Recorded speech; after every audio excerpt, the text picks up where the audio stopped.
Ngayong araw, inaasahang magko-convene ang Senate Impeachment Court na lilitis kay Vice President Sara Duterte. Sabi ng isa sa mga House prosecutors, pinaghahandaan nilang mabuti ang pagpresenta ng articles of impeachment laban sa bise.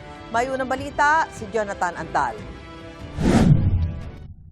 Bagong inaasahang pag-convene ng Senado bilang impeachment court, sama-samang dumalo sa misa sa EDSA Shrine ng ilang kongresistang miyembro ng prosecution panel, sina Representatives Leila De Lima, Joel Chua at Lawrence Defensor. Humingi po kami ng pagbabasbas para tulungan kami, to give us guidance, to give us strength, to give us wisdom to prosecute the respondent and to seek for her conviction para managot talaga siya.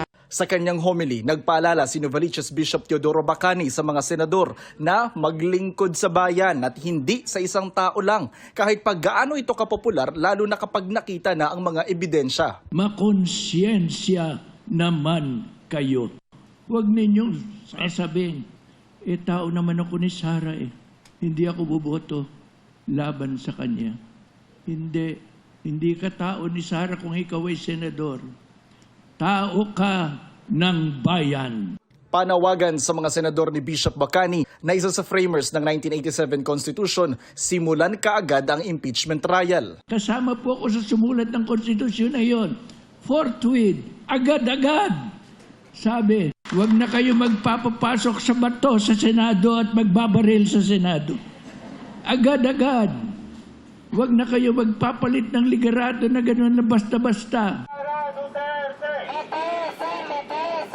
Bago ang misa, nagrally sa EDSA Shrine ng ilang civil society groups. Yung sa loobin po namin, kailangan po nating ituloy yung impeachment trial na ilang taon nang inaantay ng taong bayan.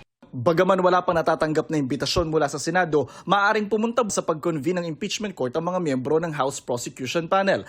Bilang paghahanda sa trial, may mga nakatoka ng articles of impeachment sa bawat prosecutor na kongresista. Ang expectation naman ho natin sa mga House Prosecution Panel, kahit hindi ho sila assigned doon sa mga specific grounds po na ito, they will still be able to prosecute and present the evidence on the other grounds, no, na hindi po sila assigned. Sinusuri na rin ng prosekusyon ng mga kukunin nilang private prosecutor at mga saksi. Si Chua naman umaasang hindi makakaapekto sa impeachment process ang tensyon sa Senado. Ito ay kanilang constitutional mandate. At inaasahan naman din po natin na ang ating bagong Senate President bilang isang abogado ay mataas po ang kanyang paggalang sa ating konstitusyon. Para sa unang balita, Jonathan Andal, GMA News.